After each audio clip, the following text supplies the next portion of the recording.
जाहारबारि हाग्राया रिजार्भ फरेस्टनि बेन्दोङाव दङ आरो रिजार्भ फरेस्टजों लोगोसे बियो टाइगार रिजार्भ फरेस्ट रेन्जआव गोग्लैयो जायनि जाहोनाव बेयो खोब रेस्ट्रिक्टेड अब्लाबो दाखालि 17 अक्ट'खालि जा घटनाया जानानै थांबाय बे जोंनि थाखाय दुखुनांथाव बाथ्रा आरो दिनै बे दुखुनांथाव नख'राव फैनानै जोङो UPPL दोलोनि जानानै सरकारनि जानानै आं दुखु फोरमायफैदों आरो दुखु बावफैदों बाखि नख'रनि हालोद आरो बे हालामनि थासारिखौ लानानैबो जों रायजो राजाजों सावरायबाय हानायमानि गासैबो जेंनाफोरखौ जोङो शेयार खालामलायनानै सुफुंनायनि मोनसे जोङो बाथ्राखौ सावरायगासिनो दङ आं बेखौ अफिसियेलि जेबो दिनै डिक्लेयार होथ'ला आनअफिसियेलि जों गोबां बाथ्रा सावरायबाय गुबुन फारसे मोनसे खोथाखौ आं स्पष्ट बुंनो नागिरदों गासैबो सिस्टेमानो भारतीय गणतन्त्र बायदियै ल' एन्ड अर्डार बा बायदिसिनाजों सोमोन्दो थानाय माने गणतन्त्र हादोराव थानाय जों साफ्रोमबो सिटिजेना भारतीय गणतन्त्रनि बा आयेन कानुनखौ जोङो मानिनो गोनां जायो आयेन बायदियै गासैबो बेबस्थानि सायाव राहा लामा लानाय जागासिनो दङ आरो जाबावगोन गतिके जायहा जाय खामानिनि फिथाइ बे खामानिनि फिथाइखौ आयेना निस्सय होखागोन बेवहाय जोङो हस्तक्षेप खालामनो नागिराखै आरो आं दा बुंनो नागिराखै मानोना इनकुइरि सोलिगासिनो दङ बे इनकुइरिया जोबनानै जेब्ला रिजाल्टखौ मोनबाय होमब्ला नोंथांमोननि मिडियानि गेजेरजोंनो बे फकास जाखागोन साफ्रोमबो रायजो राजायानो मिथिखागोन ओंखायनो बे बेलायाव आं बिसेस बुंनो नागिराखै अब्लाबो आंनिफ्राय बेक्तिगत खावलायनाय सासे बर' फिसा जानानैबो सरकारनि सासे सोद्रोमा जानानैबो जोङो दंफां लाइफांखौ सेभ खालामनो थाखाय बयबो नाजानांसिगौ आरो बिसेस भाबे नैबे जोंनि सरलपारा हाग्राखौ लाफानानै हजोंहाय दादगारिनि खाथिसिम जोङो मोनसे नेशनेल पार्क सृष्टि खालामनो नागिरदों हाग्रा बंग्राखौ जिब जुनारखौ रैखाथि होनो आरो जोंनि उल्टापानि हालामा मुलुगनां मोनसे सिख्रिनि मुंदांखा थावनि बेवहाय जोंनि सरकारा बिनि रिसार्च सेन्टार प्लास आर्काइभ्स सिख्रिनि आर्काइभ्स मोनसे बानायबाय मिउजियाम बानायबाय 3 कोटि बेसेबांबा थाखानि अलरेडि कनस्ट्राक्सना जोबनायनि लामायाव फैबाय दा बेफोरनि थ्रुयै जोङो जेरावहाय बे हालामखौ बड'फा UN ब्रह्म नेशनेल पार्क हिसाबै फैगोन जुन मासनि गेजेराव जों डिक्लेयार खालामनो नागिरदों आरो खामानिखौ मावगासिनो दङ स्टेट गभर्नमेन्टआ बेखौ लानानै खोब हेपि मानोना बे हाग्राखौ बासायनायजों लोगोसे जोंनि हालामनि रायजो राजाफ्रा टुरिज्म सेक्टरावहाय इनभल्भ जानानै इक'नमिकेलि एसे आवगायबावनो हायो नामा बेखौ जोङो नायदों बेनिफ्राय मानब गेदेर जोंनि चिफ बिथां प्रमद बर'आ जोंनियाव मोनसे इन'भेटिभ आइडिया सृष्टि खालामदों बेयो एनिमेल साफारि होननाय एनिमेल साफारि मा होनो जों बेवहाय मोनसे मा होनगोन हागोन बियो मोनसे हाग्राखौ जोङो फुल्लि बाउन्डारि होनानै बेवहाय जोङो पार्क बानायगोन एनिमेल साफारि पार्क बे पार्कनि सिङावहाय जोंनि BTC हालामनि जेसेबां दाउसिन दाउला जिब जुनार दङ बे पार्कआव दोननानै जोङो बे पार्कखौ टुरिज्म सेक्टराव ट्रेन्सफर्म खालामनानै जोंनि हालामनि माखासे मानसिफोरखौ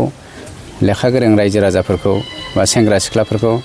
आरो जोंनि नैबे साखाथिनि रायजो राजाफोरखौ बिजनेसावहाय इनभल्भ खालामनो हानाय बा मोनसे गोदान मोनसे ट्रेन्सफर्म खालामनो हानाय जों राहा लामाखौ लाबोनो नागिरदों बेयाव जोङो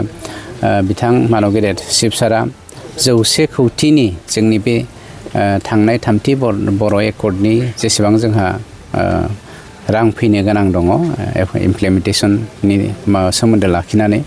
बेनिनो 100 कौटिखौ जोङो एनिमेल साफारि माबायावहाय जोङो बाहायनो नागिरदों पार्कआव बाहायनो नागिरदों जों दाबो जायगाखौ फिक्स खालामाखै जोंहा माखासे इन्टेलेक्सुयेलबो जों सावरायनो गोनां दङ। मोनथाम जिल्ला जोङो लादों,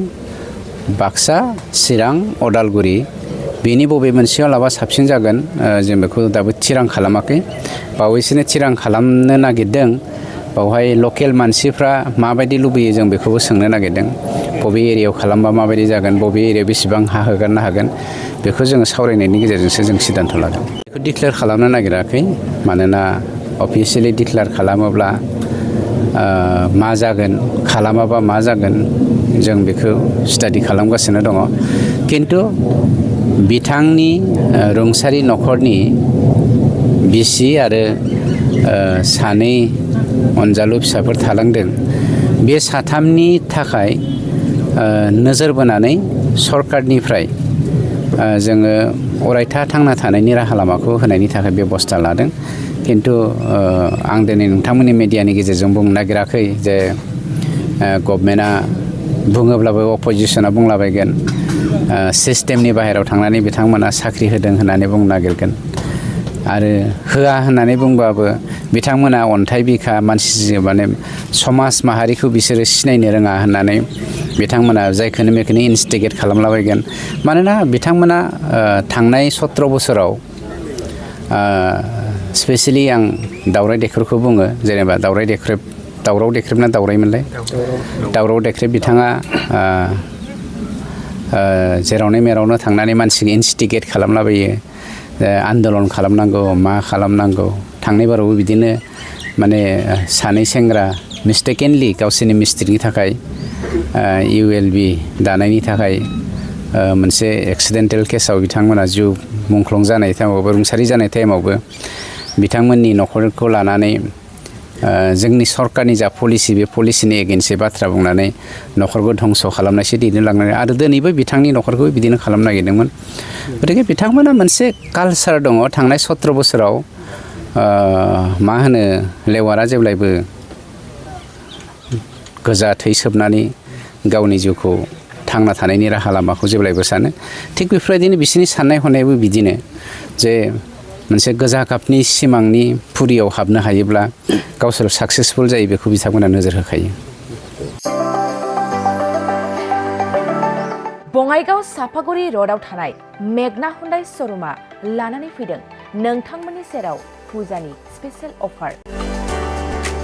ग्रेन्ड i10, नियस, i20, N-लाइन, अरा, भेरना, आल्काजार बेफोर समायना गारिफोर फुजानि स्पेशेल अफारा फैगौ 30 सेप्तेम्बरसिम थागोन। 50,000सिम गारि लानानै गारि अफार नोंथाङा मोनफुंनो हागोन।